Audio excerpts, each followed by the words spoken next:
là, si le Brésil gagne, il passe à San José. Anu Ratzim Vem Ratzim. T'as vu?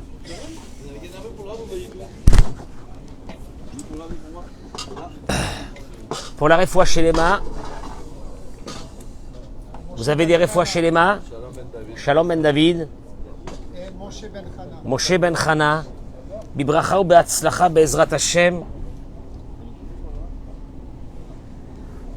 On va commencer le cours de ce matin, jeudi matin.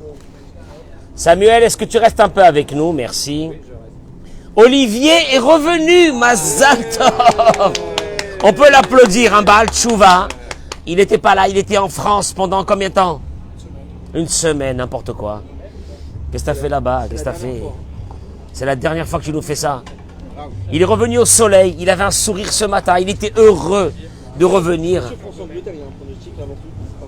Il était heureux de revenir chez nous ce matin. Excusez-moi, j'ai chaud.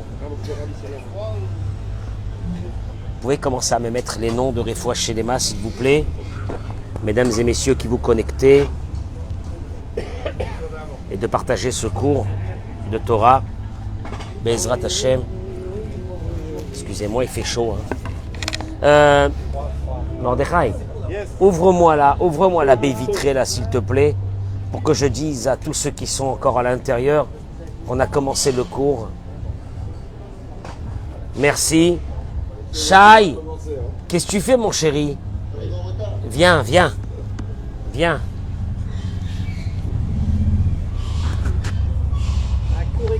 Je vais vous dire une chose. Ce matin, je vais sortir des sentiers battus. Ce que je vais vous donner ce matin, à la fin de ce cours, je peux vous assurer d'une chose. Vous allez vous sentir beaucoup mieux qu'à cette heure-ci. Il est 9h10 passé en Israël. Il fait beau. J'entendais qu'en France, il y avait une vague de froid qui est en train de s'abattre. Alors à nos amis qui sont en France, au Canada, à New York, on vous envoie un peu de soleil. Il fait chaud. On est le combien le 8 août? Le 10, combien? Pardon, excusez-moi. On est le combien là? Il fait froid aujourd'hui. Hein? Dire ça, il fait froid aujourd'hui. Il fait froid. Ils vont nous mettre là. Ah ouais, c'est bon. Vous avez l'autorisation de bronzer entre-temps, d'écouter ce cours de Torah. Il est fabuleux. Je vais vous amener beaucoup de joie ce matin.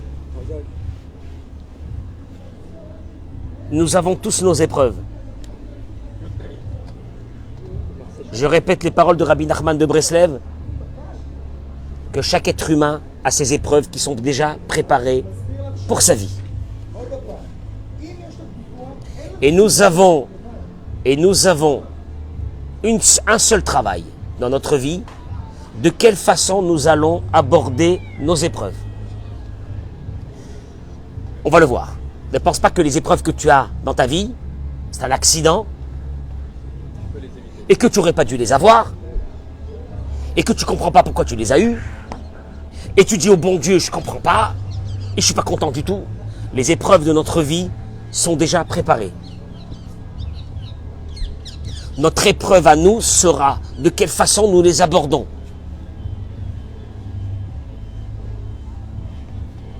Il ramène ici le Rav. Mitbonen al chelek manisionot she'avru al Yaakov Avinu. On est sur Yaakov. Venons. Moi, ce que je vais vous amener ce matin est d'une simplicité totale. Mais de cette simplicité, je vais vous faire sortir quelque chose de tellement fondamental que cette simplicité n'est pas du tout simple. Nous allons réfléchir sur les épreuves qu'a eu notre père Yaakov. Yitzhak Avinu, Tzival Beno Yaakov. Écoutez-moi bien, je ne vais pas vous ramener des grands chidushim de Torah. Je vais vous amener quelque chose de tellement simple et vous allez voir que dans cette simplicité, il y a l'indication fondamentale. Comment nous devons nous conduire quand nous avons une épreuve. Ah Gérard, écoute-moi bien, parce que c'est énorme. Yitzhak Avinu, notre père, ordonne à Yaakov de ne pas se marier avec une fille de la terre de Canaan, de retourner dans la maison de sa famille et de prendre une femme. Vechem Rivka, ainsi Rivka, la maman de Yaakov, elle lui dit de partir. Baderer, c'est très complexe. Dans le chemin, Dieu lui apparaît et lui dit à Yaakov qu'il va le protéger. Comme il est écrit, Veine anochi imach, je serai avec toi. Ushmarticha bechol asher telech, je te protégerai. Écoute-moi bien, parce que c'est là notre problème à nous en 2022. Je te protégerai où tu iras. Va shivoticha la adama azot, je te ramènerai dans cette terre un jour. T'inquiète pas, Yaakov, t'inquiète pas. Kilo ezovcha, car je ne te lâcherai pas. Adasher asiti in dibartilach, asher dibartilach, jusqu'à que j'accomplirai ce que je t'ai dit. Je t'amène, je te protège, je te ramène. Je te lâcherai pas jusqu'à que j'ai accompli ce que je t'ai promis. Je te lâcherai pas jusqu'à... Tu entends ces paroles de Dieu, tu dis c'est fabuleux. Samuel, tu entends Dieu qui te dit, je t'amène, je te protège, je te garde, je serai avec toi jusqu'à que tu reviennes. Protection totale. Tu te dis, il va m'arriver que des trucs énormes. Énormes. Veine. Et en plus, il s'en va parce que ses parents lui ont dit de partir. C'est-à-dire qu'il est en train de faire quoi? Kivud Avahem. Il s'en va. Et d'un seul coup, la catastrophe lui tombe dessus. Le Midrash ramène qu'Éliphaz, le fils de Esav, est venu pour le tuer. On sait que son frère Esav voulait sa mort. Esav ne court pas derrière lui. Il envoie qui? Éliphaz. Il vient d'accomplir l'ordre de ses parents de partir. Kivud Avahem. Nous savons que le Kivud Avahem, qu'est-ce qu'il fait dans la vie d'un homme? Il protège. Celui qui ne fait pas Kivud Avahem n'a aucune protection de Dieu. Celui qui honore pas son père et sa mère n'a aucune protection de Dieu. Rabbi Nachman de Breslev lui-même, il dit que le plus grand tuyau qui amène la bénédiction à l'homme dans ce monde vient de ses parents. Il accomplit l'ordre de ses parents. Il y a Dieu qui lui dit, je te protège. Il tombe nez à nez avec Éliphaz, le fils de Yaakov. Il lui dit, Yaakov, je suis ton oncle, je t'ai fait grandir, je t'ai enseigné la Torah, tu vas me tuer. Il lui dit, Éliphaz, qu'est-ce que tu veux que je fasse? Mon père m'a demandé de te tuer. Yaakov, il lui a dit, j'ai un conseil à te donner, ne me tue pas. Dépouille-moi, mais dépouille-moi jusqu'à mon propre habit. Et un pauvre qui est dans une situation pareille de dénuement le plus total est considéré, d'après le Talmud, comme quelqu'un qui est mort. Tu me tues sans me tuer. Écoutez bien l'histoire. C'est ce qu'il fait Éliphaz. Et Yaakov se retrouve pratiquement nu. Alors, c'est pas le fait d'avoir tout et de passer aussi à zéro. On fait aussi que c'est considéré comme un ange. Quand une personne passe de tout à zéro, c'est qu'elle aurait dû mourir. Et Dieu, dans sa bonté, à la place de le tuer, il le dépouille. Mais vous allez voir où je vais en arriver. Parce que le cours de ce matin, il est fondamental pour moi. Il est fondamental. Quand je vois des personnes avec des épreuves, je suis horrifié de voir comment les épreuves les détruisent. Alors qu'il y a un message ce matin, pour ceux qui ont des épreuves ou qui ont eu des épreuves dans leur vie, de comprendre le fonctionnement divin. Avec eux, il n'y a que de l'amour. Mais vous allez le voir dans 2 minutes. Et là, il dit le Rav, se pose la question. Vous allez voir, ce que je suis en train de parler est tellement plat que tu te dis, mais il n'est pas en train de nous enseigner des choses extraordinaires. Mais vous allez voir l'enseignement, vous allez partir ce matin de bon pied. Se pose la question. Et fois Shmira, Dieu, tu m'as dit juste avant que tu me protégeais. Oui ou non? Je te protégerai où tu iras. J'ai le mérite de mes parents qui m'ont demandé de partir. Et c'est le contraire qui se passe. Là, j'arrive à ce stade de la situation. Yaakov Avinu se trouve en plein milieu du chemin, seul, avec un bâton, c'est tout. Avec un bâton. La faillite. Tu avais énormément de fortune, tu fais faillite. J'en veux au bon Dieu, j'en veux à la religion, j'en veux à Dieu, j'en veux au rabbin, j'en veux à tout le monde. J'ai fait de la tzedaka dans ma vie, j'ai fait plein de choses. Rien. Il te reste rien. Mais comment il te reste rien? Il t'a éplumé. Il te reste rien. Et tu dis, c'est ça? C'est ça ce que Dieu m'a dit? Tu m'entends, Olivier? Oui. Écoute-moi bien, c'est nisgav, ce que je vais dire, c'est tellement grand. Achaim Yaakov itbalbel, mais raot shematzu oto. Est-ce que Yaakov a été détruit parce qu'il lui est arrivé?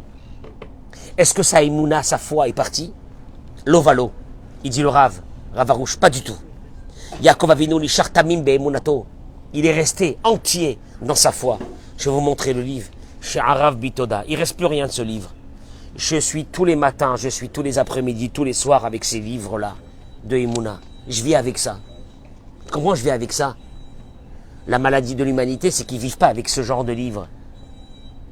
Donc quand il leur arrive un truc, ils tombent par terre. Il ne leur reste rien. Vous pensez qu'on n'a pas des épreuves dans la vie? Vous pensez qu'on n'aura pas des épreuves?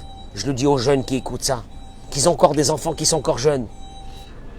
Attendez-vous, attendez-vous. Les épreuves font partie de la richesse d'un homme.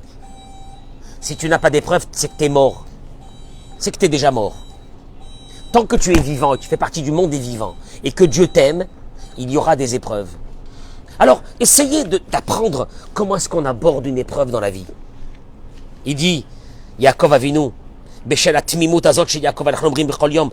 et de cette foi totale de Yaakov vis-à-vis de Dieu, alors qu'il vient de lui arriver ça, alors que Dieu lui avait promis, nous disons Eloké Yaakov. Eloké, Elohim, le Dieu de Yaakov. Mais le mot Elohim dans la Torah, c'est Midatadin, c'est la rigueur. Il est en train de dire que Yaakov accepte la rigueur de Dieu avec un amour le plus total. C'est ça Eloké Yaakov. Eloké Avraham, Eloké Yitzhak, Eloké Yaakov.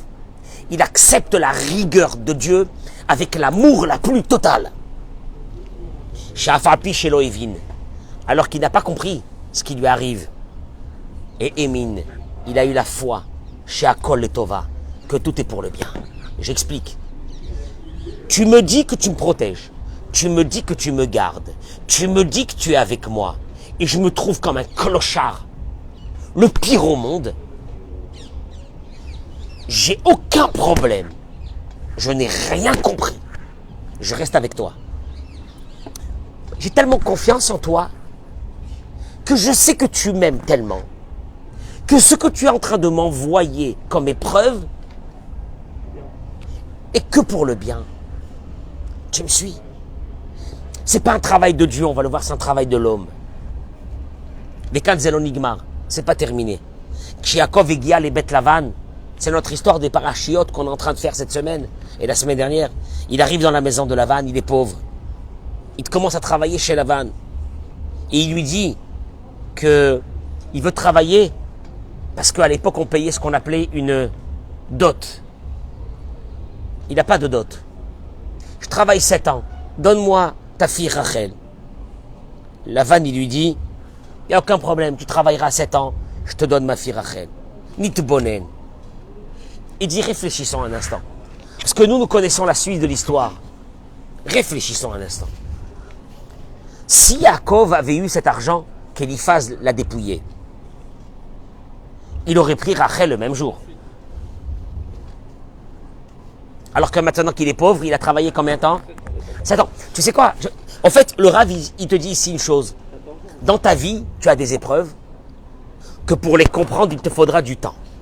Nous, aujourd'hui, nous avons ce temps pour analyser l'histoire de Yaakov. Lui, à ce moment-là, il n'arrivait pas à analyser. Il est dépouillé, il arrive, il aurait dû prendre une femme et retourner chez son père. Il va rester là-bas 7 ans pour travailler pour elle. Avalata, maintenant qu'il est arrivé pauvre, il a dû travailler pendant 7 ans pour la prendre. Est-ce qu'il a eu, à ce moment-là, encore une complainte contre Dieu? Dieu, pourquoi tu me fais ça? Pourquoi tu me fais ça? Qu'est-ce que je t'ai fait? Qu'est-ce que je t'ai fait? Pourquoi tu me fais ça? Pourquoi ces épreuves? Pourquoi les autres sont tranquilles? Pourquoi moi j'ai des épreuves? Veine Yaakov Avinu, Bevadai, Loyada, Bisman, Anisayon. Lui, au moment de l'épreuve, il n'a pas su quel était le bien qu'allait sortir de ça. Il est resté que dans la foi. Seulement après l'action, et des années après, Nitan Lehavin Kamatovot Gdolot Tsamchulo. Nous, on le sait qu'après des années après, quel a été le bien qu'il y a eu dans cette histoire? Ah bon? Quel est le bien qu'il y a eu dans cette histoire? Traduction des mots. Il a été bloqué pendant 22 ans là-bas, parce qu'on l'a dépouillé. Il aurait dû lui venir avec l'argent, parce qu'à l'époque on donnait une dot, il donne la dot, il prend Rachel et il rentre chez lui. Laquelle des deux histoires est la meilleure? Voilà, allez, je te pose une question. Laquelle des deux histoires? Celle d'avoir des problèmes. Comment? La dot, c'est la femme qui l'a donnée. Ouais, c'est ça. Georges, à l'époque, on devait donner au père de la femme, de la mariée, une dot. Veine Yaakov Avinu, il dit, Ilua Yaakov Aba im kol kaspo. Allez, venons, prenons l'histoire. Refaisons le scénario. Si Yaakov était venu avec l'argent, allez, vas-y. Dieu, tu peux pas faire les choses simples, hein. Pourquoi il a besoin d'être dépouillé? Laisse-lui son argent. Allez, il arrive avec son argent. Oui ou non? C'est bien? Très bien. Et il aurait pris Rachel, il serait retourné tout de suite chez lui. Il dit déjà première chose, premier scénario. Esav, qui est dans une colère noire, l'aurait vu revenir. Alors que là, il va revenir combien de temps après? 22 ans. Esav a eu le temps de se calmer. Il revient, Esav, le massacre. Première chose. Deuxième chose, il te dit, il aurait ramené Rachel. Rachel était notre mère, Rachel était stérile. Elle était stérile. Il n'aurait eu jamais d'enfant. Le peuple d'Israël ne serait pas sorti par lui. Comme il est resté travailler 7 ans, entre-temps, son beau-père Lavan a eu le temps de faire quoi? De préparer son coup et de lui dire et de lui faire rentrer à la place de Rachel. Il lui a fait rentrer qui? Léa. Qu'est-ce qu'elle a fait Rachel au moment où elle a vu Léa rentrer? Elle a donné à Rachel quoi? Les simanim qu'il avait préparés, les signes qu'il avait préparés à l'avance. Par le mérite de ces signes, Rachel a eu Yosef et Binyamin. Il a fallu combien de temps pour comprendre ça? 22 ans. Alors maintenant, tu as 22 ans devant toi. Ou pendant 22 ans, tu te dis, le bon Dieu, mais qu'est-ce qu'il est mauvais, mais j'en ai marre, mais c'est quoi cette vie, et qu'est-ce que j'ai fait au bon Dieu, et c'est quoi ça ma vie? Tu me suis, Olivier? Ou la deuxième, tu te dis ce qu'on va apprendre maintenant. Donc l'histoire de Yaakov n'est pas une histoire anodine. Elle est venue nous apprendre que dans la vie, tout est pour le bien, mais il faut quoi? Du temps. Pour comprendre. Des fois, il faut une vie. Des fois, il faut 10 ans. Des fois, il faut 5 ans. Des fois, Samuel, même une vie entière, tu ne comprends pas. Et on va le voir tout de suite. C'est grave, c'est aussi 22 ans qu'il n'a pas vu Yosef, Yaakov. Oui. Oui. Veine, il dit, Yaakov bevadai, loyada bisman anisayon. Au moment de l'épreuve, Yaakov n'a pas su quel était le bien que va sortir de là. Urakachaz be'emuna. Lui, il est resté avec sa foi. Tout ce que Dieu me fait, c'est pour le bien.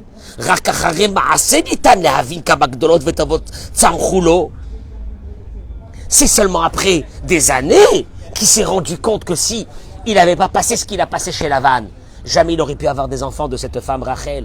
Tu me suis dans l'histoire? Ça fait peur. Mais au moment où tu vis l'histoire, qu'est-ce que tu te dis, Samuel? Tu te rends compte, un clochard, moins clochard.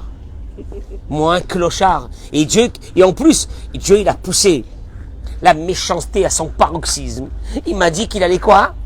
m'aider, me protéger, m'amener. Et moi, j'arrive chez mon futur beau-père comme un chien. Qu'est-ce que j'ai fait au bon Dieu?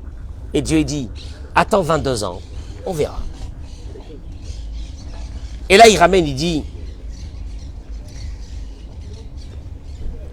Vezo hashmira she'Hashem iftichu, lo shmira lefi hasechel shelanu. En fait, la protection que Dieu lui avait promis n'était pas une protection que nous comprenons. Elle demande du temps. Elle demande une vision globale. Et la shmira lefi mashu itbarach yodea sheze achi tov li Yaakov. En fait, quand il est en train de dire des mots énormes, le Rav, il y a des protections que toi, Simon, tu ne les comprends pas. C'est des protections de Dieu sur toi. Elles ont des facettes. Comme si c'est quelque chose de très très mal. Mais il y a une protection derrière ça. 22 ans après, il retourne avec 12 tribus. Avec un Esav beaucoup moins virulent. Avec toute son histoire. Mais ça a mis 22 ans. Ça a mis 22 ans pour comprendre qu'est-ce qu'il y avait derrière ça. Et tu vois bien qu'après 22 ans, il y a une seule chose qui nous sort. Que tout ce que Dieu fait, c'est pour le bien. Et là, j'arrive à une histoire. Il dit, Bishvil iskot le'emuna, ala adam lada'at sheyesh gvul lekama, hu yachol lavin et Hashem. Là, vous voyez, on arrive au noyau atomique de la foi.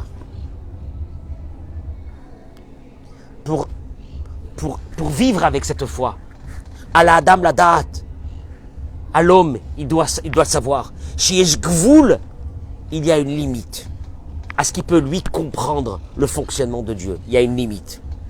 Il y aura toujours des choses que tu ne pourras pas comprendre dans le fonctionnement de Dieu. Et l'être humain est dans un combat. Je veux comprendre le fonctionnement de Dieu parce que pour l'instant, il est mauvais. Et Dieu, il te dit, tu as des limites dans mon fonctionnement que tu ne pourras pas comprendre après. Plus que ça. Tu sais, des fois, Dieu, il nous laisse la possibilité de comprendre des choses. Mais certaines fois, Dieu, il nous dit, regarde, la limite, elle est là. Le reste, on verra dans 10-15 ans. Il dit le Rav, il n'y a pas seulement que Yaakov, lui, n'a pas pu comprendre à ce moment-là, au début, quand Eliphaz le dépouille, un soir en plein milieu d'un chemin, où il est en train de partir à Haran, le malheureux. Il te dit, ça a été sa limite. Il a fallu 22 ans pour qu'il comprenne. Il te dit, et la Shum Yelodisha, pas seulement Yaakov, aucun être humain. Il ne pourra jamais comprendre le fonctionnement de Dieu. Afilo Moshe Rabbeinu, même Moïse. Quand Moshe il a dit à Dieu, je t'en supplie, montre-moi comment tu fonctionnes, la Aziz, j'en peux plus. C'est quoi ce monde-là, ce balagan? Ces tzadikim qui souffrent, ces gens qui n'ont jamais fait du mal, ils souffrent. Ces rechaïm, ces méchants qui réussissent. Dis, explique-moi! Explique-moi comment tu fais! Pourquoi ceux qui font du bien, ils sont frappés? Qu'est-ce qu'on a fait, nous? Pourquoi? Akadosh Baruch Hu lui a dit la chose suivante. Dieu lui a dit, Lotuchalirot et panai. C'est la réponse dans le verset. Tu ne pourras pas voir ma face. Veraïta et achorai. Tu verras mon arrière. Ou panaï, même en devant. Loïraou. Traduction des mots. Dieu lui a dit, Moshe, panaï, ça veut dire mon visage, ça veut dire mon présent, tu ne pourras pas le voir. Je t'enlève cette idée. On va le voir pourquoi. Mon présent, quand je suis là dans le présent, et je te mets un souci de malade, tu ne pourras pas le voir. Pourquoi? À Choraï, mais des années après, tu comprendras. Tu as envie de mourir quand tu dis ça. Parce que tu subis de plein fouet une épreuve. Tu dis, qu'est-ce que j'ai fait au bon Dieu? Mazé, Et Dieu, il te dit, à Moshe, il lui a dit ça. Panaï lo iraou.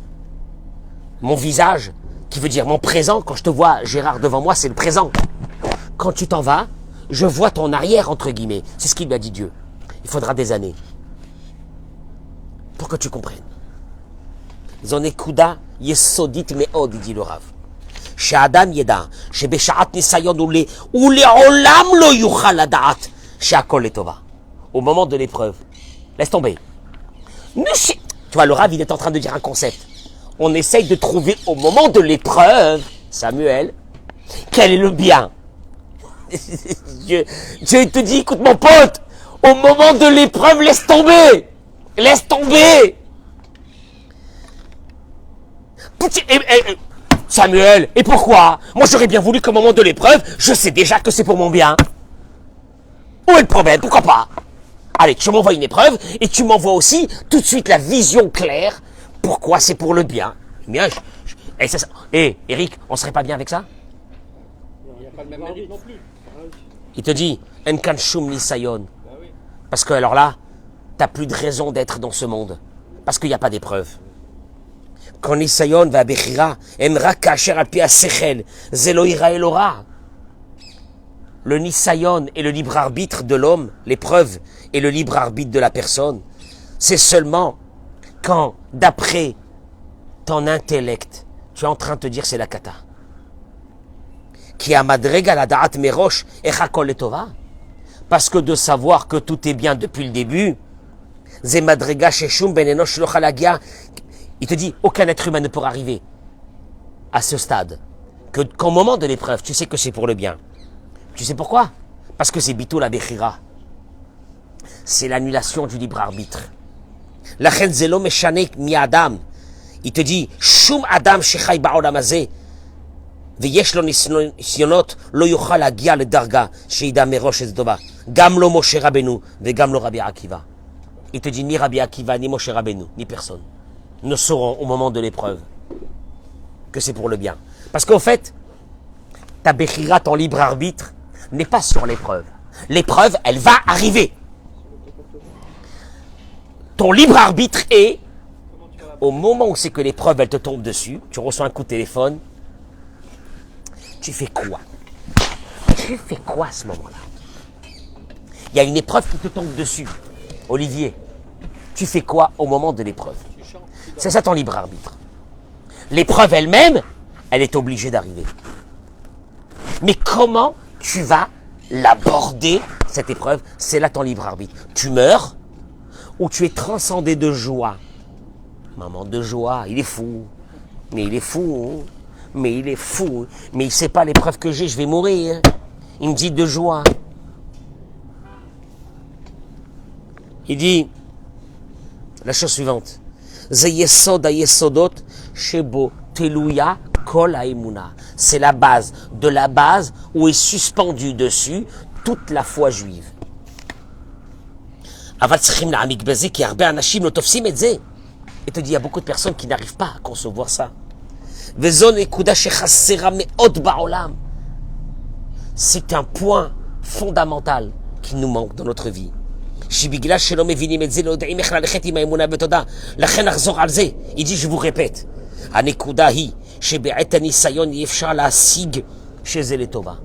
il dit, je vous rassure, au moment où c'est qu'une épreuve arrivera, vous ne comprendrez jamais quel est le bien qui sortira de cette épreuve.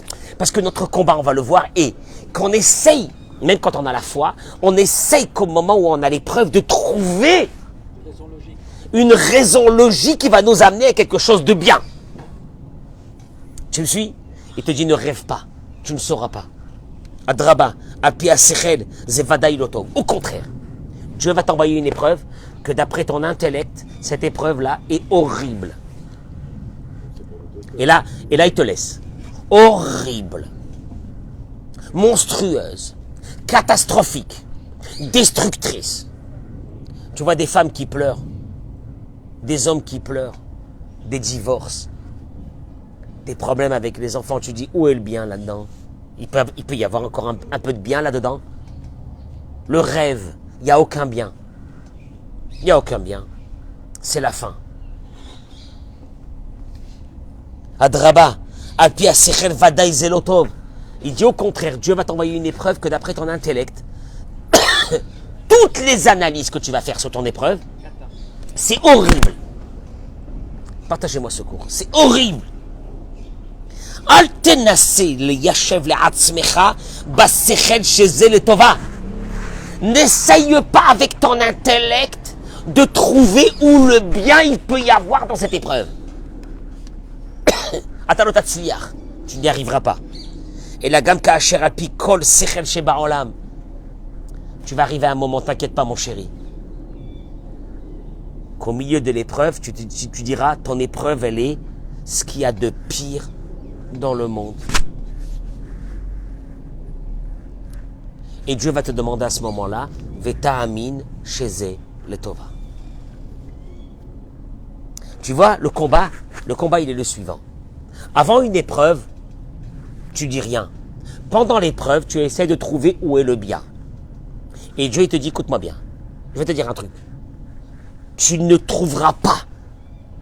Mais je vais t'amener à un chemin où au milieu du chemin, tu vas dire, c'est pas possible qu'il va sortir de cette épreuve du bien. Et là, je vais te demander une chose. On y arrive à ce carrefour des chemins.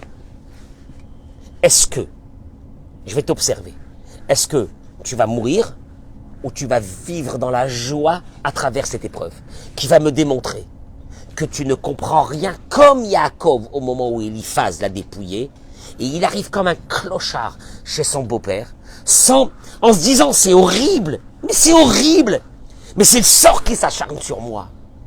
Et là, tu vas me démontrer si tu as une connexion avec moi, mais cette connexion-là, Georges, cette connexion-là, elle vaut une vie entière de vivre pour arriver dans ce carrefour des chemins et de dire à Dieu, c'est horrible, mais je sais que c'est pour le bien. C'est horrible, j'ai rien compris, c'est une catastrophe. Et c'est pour le bien. T'as vu, Nedze? C'est ça la base de l'aïmouna. לכן האדם צריך קודם כל להבין את הנקודה הזאת שהוא לא יכול לראות שזה לטובה. Il dit, positionnez-vous sur une chose. N'essayez pas de comprendre dans une épreuve que ça va être pour le bien. C'est faux.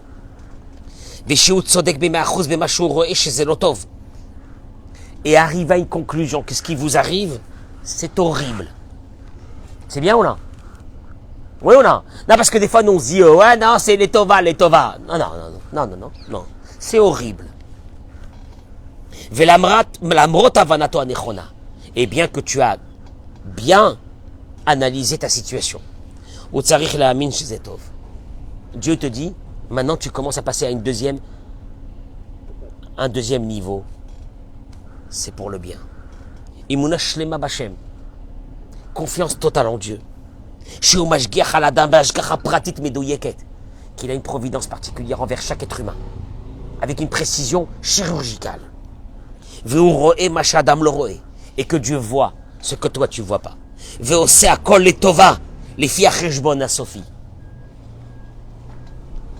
Et lui, il a un compte qui va durer des années. Mais à la fin de ce compte, il y a quoi? Que du bien. Maintenant, tu es au début. Ça va durer peut-être 20 ans. Toi, pendant 20 ans, tu peux mourir. Ou pendant 20 ans, tu dis, Dieu, ce qu'il m'a fait, c'est pour le bien, j'ai rien compris, et c'est comme ça. Baiser le Tova. Et c'est pour le bien.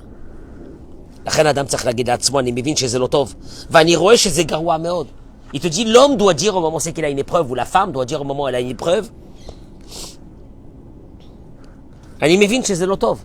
ce qui m'arrive, c'est pas bien. Ce qui est en train de m'arriver, c'est très mauvais.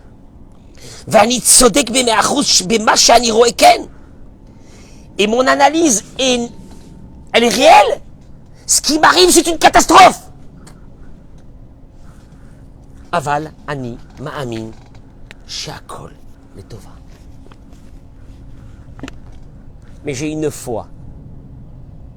Tu sais, c'est terrible de dire ça. C'est une confrontation entre notre intellect, que quand il nous arrive quelque chose, on a envie de mourir. Et tu dois dépasser cet intellect.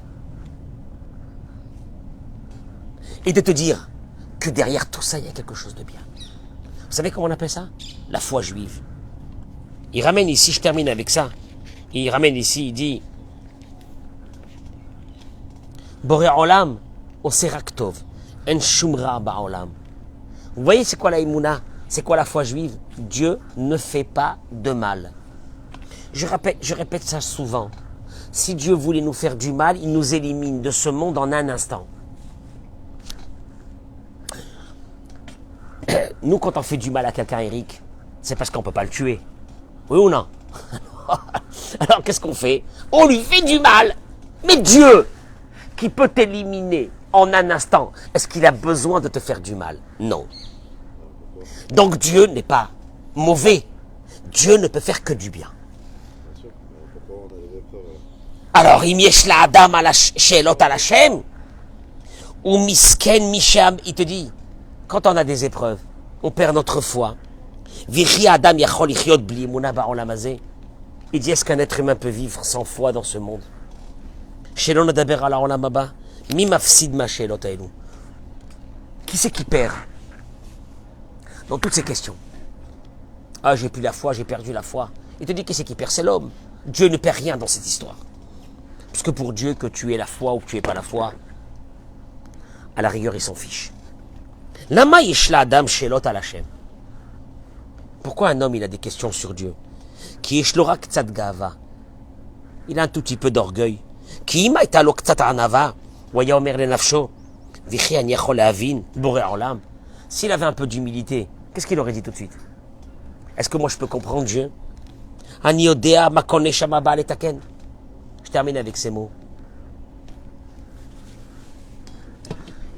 Pour comprendre un fonctionnement, il faut que tu aies une vision globale. L'être humain se targue d'avoir des visions globales. Je suis pas content. Je comprends pas. Il y a des trucs qui vont pas. C'est pas normal ma vie. Qu'est-ce que j'ai fait au bon Dieu? Parce qu'il a l'impression d'avoir une vision globale. Mais sa vision elle est tellement étriquée. Il te dit pourquoi? Il te dit pour une chose. Est-ce que tu sais pourquoi ton âme est venue dans ce monde? Il dit juste cette question. Oui ou non? Si tu savais pourquoi ton âme était venue dans ce monde, tu ne te serais pas posé les questions, tu as les réponses. Parce qu'elle est venue pour accomplir un parcours qui lui était défini selon ce qu'elle avait fait dans des vies antérieures. Alors là, tu n'aurais pas eu de problème. Est-ce que tu sais ça? Tu ne le sais pas. Est-ce que tu sais quelle est la mission de chaque âme qui est venue dans ce monde? Il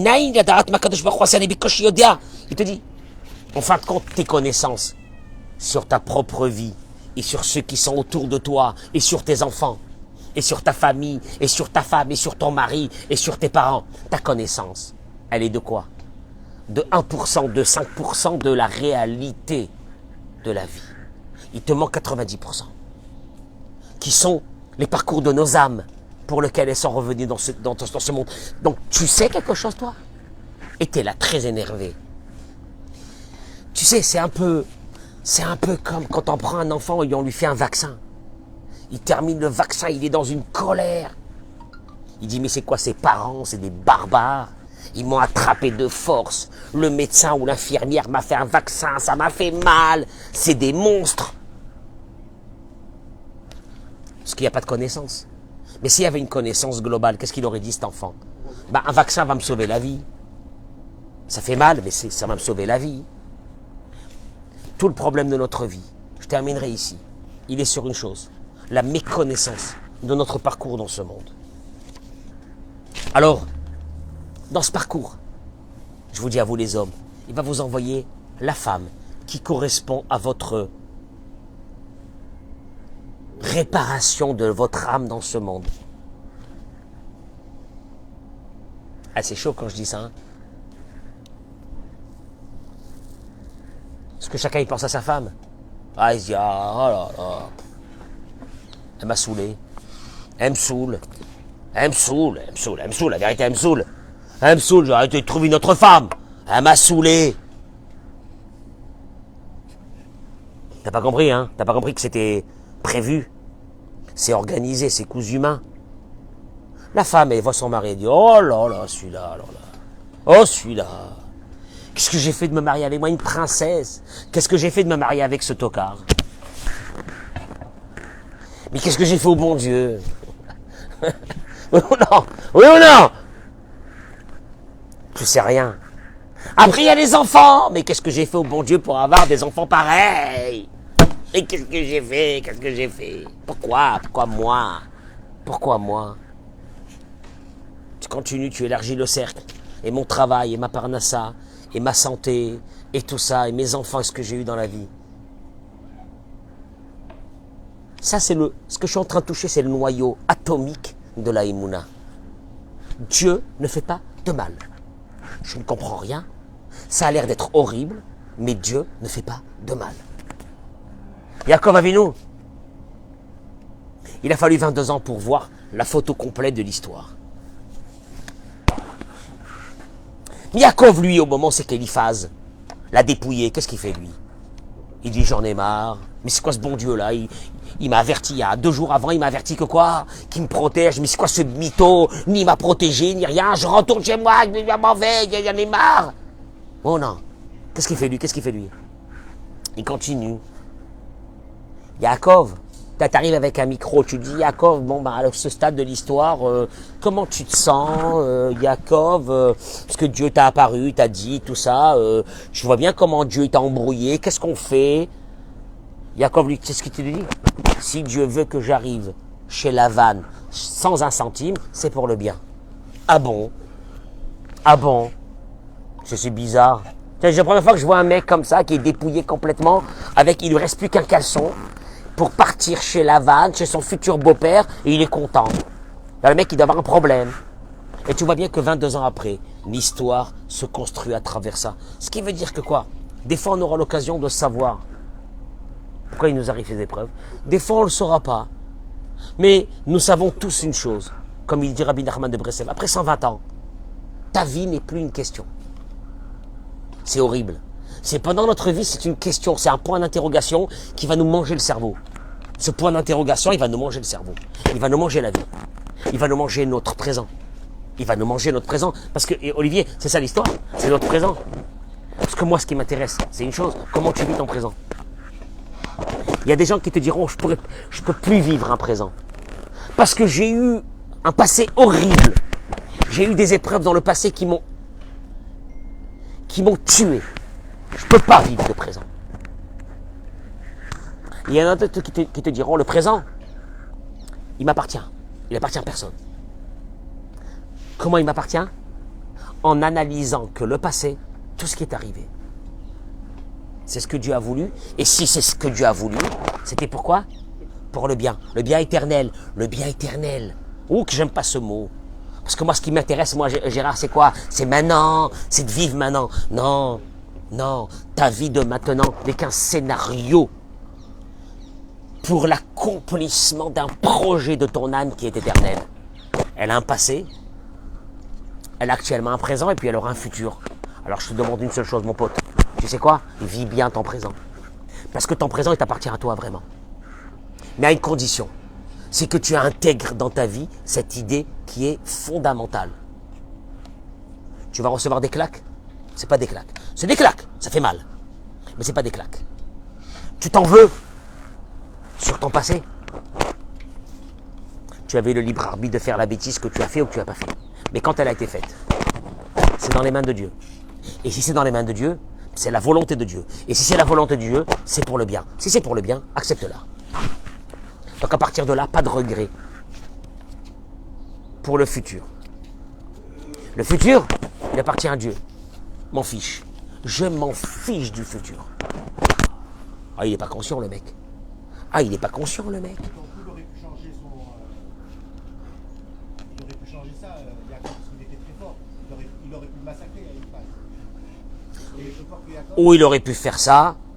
Et il serait arrivé riche chez Laban. Ou il aurait pu faire ça. Ou il aurait pu aller et retourner chez ses parents. Il est parti pour aller prendre une femme. Il n'y a pas d'argent. Il n'y a pas d'argent. Qu'est-ce que je fais? Je retourne. Non. Si Dieu a voulu que j'arrive là-bas sans rien, je continue. Tu me suis? Traduction des mots. Il y a un projet de Dieu. Je ne le comprends pas, mais j'avance avec. Je vous remercie beaucoup. Bracha v'atzlacha, amen, ken yhi ratzon. Rabbi Hanania ben Akasher omer ratzah kadosh baruch hu lezakot et Israël. לפיכך הרבה להם תורה מצוות שנאמר אדוני חפץ למען צדקו יגדיל תורה ויאדיר. אמן. אמן. חזק וברוך. אמן. יהיה שמרבה מברך לעלם ולעלמי עלמיה יתברך וישתבח ויתפאר ויתרומם ויתנשא ויתהדר ויתעלה ויתהלל. אמן.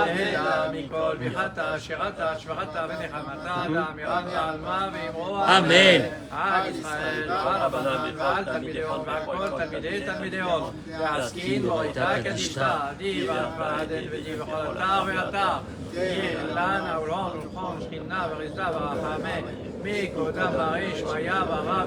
אמן. חיים בסבא וישועה ונחמה וזבח רוח וגאולה ושמחה וברכה ורב והצלה וחלום ישראל ויבואו אמן. שלום וברכה ורחמה ושנייה עשה שלום עלינו על כל עמו ישראל. תודה רבה, חזק וברוך. Olivier, merci d'être là avec nous. Il est où le petit étui? Toda Rabba, jusqu'à la fin il est resté. C'était énorme. Baruch Tieh. Toda Rabba. Olivier, tu repars quand à Paris? Non, je repars plus. Ah, tu repars. Salto, bracha, batzlacha. Partagez-moi ce cours, Toda Rabba.